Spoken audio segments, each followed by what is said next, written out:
Donk Nation, Jackson, Janet's greetings, and welcome to your daily dose of Donkey with Ginger. It's your boy, the Viking Donkey, bringing you the Bugcap. We're joined by Bugboo. Steelers had a 28-15 win over the Dolphins.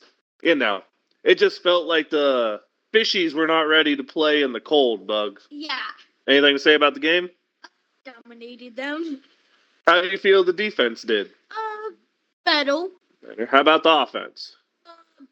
Good. Good. They put up points. They certainly did.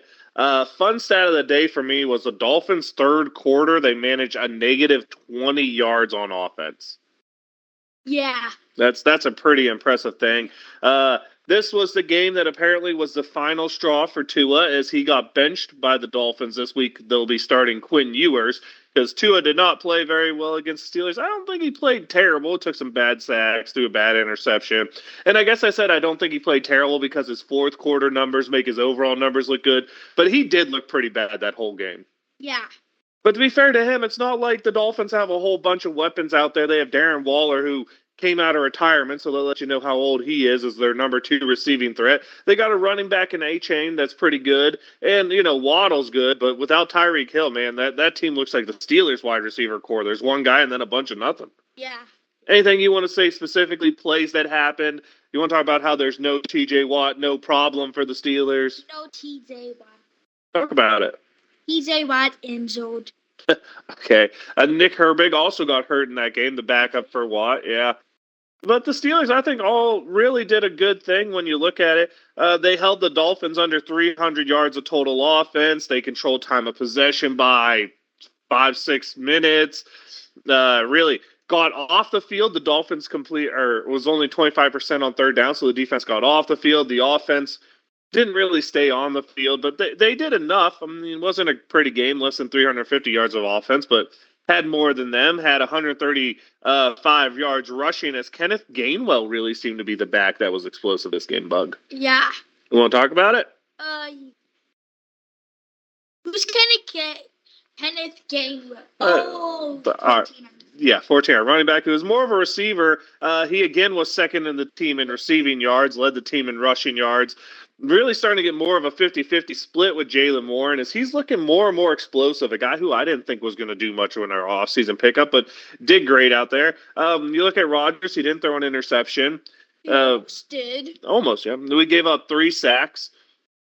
Not terrible when you consider we were starting a third-string left tackle out there in Dylan Cook. Actually, I think he's the fourth string because it's Broderick Jones, Anderson, Pete, then him. Starting an undrafted rookie dude who's worked his way up. That's good to see him do well. Weird things from the game. We did a lot of tush pushes, and they were most of them were successful, but I still don't understand why the Steelers choose to play 10-on-11 football during their tush push, because Aaron Rodgers standing back there isn't playing football, so we're playing 10-on-11 every time. Why are we not taking Rodgers out and putting in someone to push the pile? I don't know. Maybe we should put T.J. Watt back there. Well, TJ's hurt, so that wouldn't work. But someone big who can help push the pile, I got to see Valdez Scantling finally catch a pass for the Steelers. It was a touchdown. Good to see Aaron Rodgers connect with one of his old Green Bay buddies. Yep. What else do we have going on offense there, Bug? DK Metcalf got a touchdown in there, but again, it was held under 60 yards, so, ish day.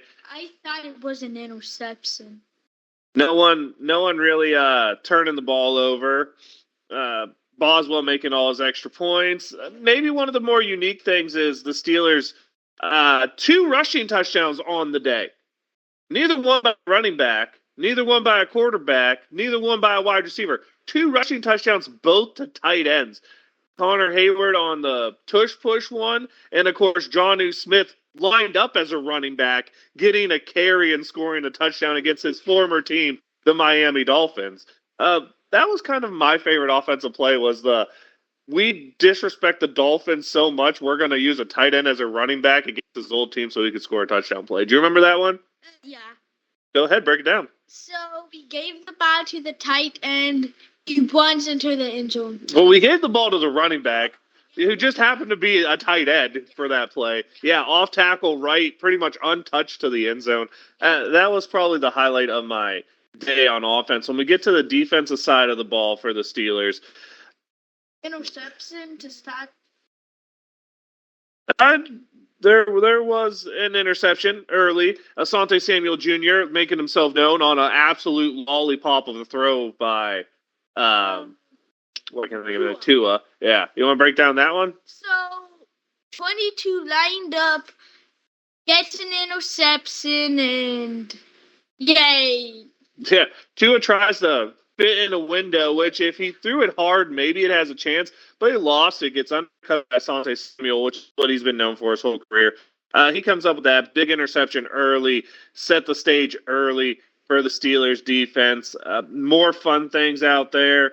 Wilson, Hayward add a sack, but Jalen Ramsey coming in on a blitz against his old team gets a sack too. Pretty good play. You remember that one, safety blitz? Yes. Go ahead. So the safety runs to the quarterback and sacks him.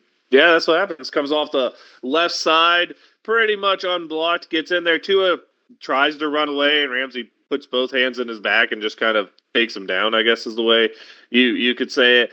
When you look at the stats, I mean, Tua ended up with a good passing line, but it pretty much all came in the fourth quarter when the Steelers were on defense.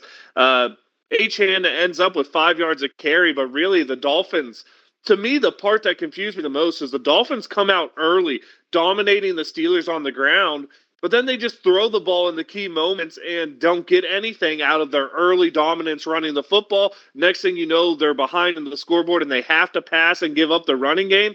It really felt like the Dolphins didn't want to play in the cold, weren't ready for the cold, and didn't game plan for the cold, as they should have just kept running the ball the way they were successful early. They chose not to, and it really benefited the Steelers, don't you think? Yeah. I mean, you remember early in the game, we're like, oh, this is going to be a long game with the way Achane started? Yeah. You want to break down any of that part, or just say yeah? Yeah. Just say yeah, okay. Then we'll keep it rolling there. A fun game where Achane was the leading receiver and rusher for the Dolphins.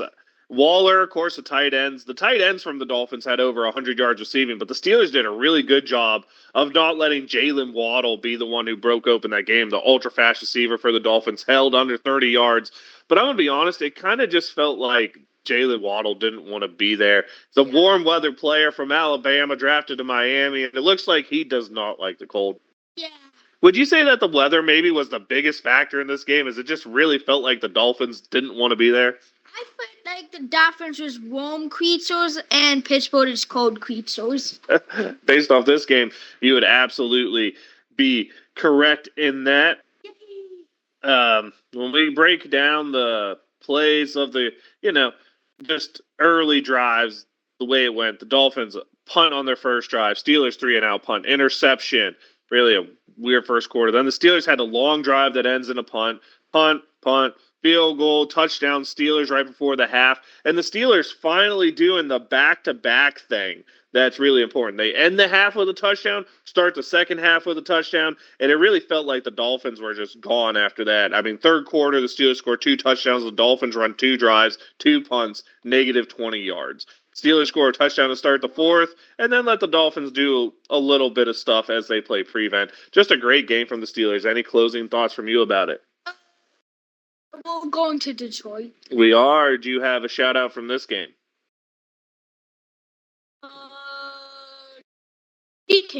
No, probably our tight ends. All of them. You got Firemouth, Washington, Connor Hayward, who scored a touchdown, and, of course, Jonnu Smith, who scored a touchdown. So I'll name all of them for you. We do go to Detroit this week. Who do you think's going to win? Pittsburgh. Nice. Any closing thoughts from you before we send it out? Nothing but keep on playing. This will win. All right. In controller's seat of the division right now. I gotta let you know I'm the Viking Donkey. That's Viking_Donkey at Twitch or Twitter. Daily Dose Donkey Gingers, where you get this awesome content. He's the Bugaboo. He ain't got no socials, but he'll let you know how it leaves. Yep. Here we go, Steelers. Here we go.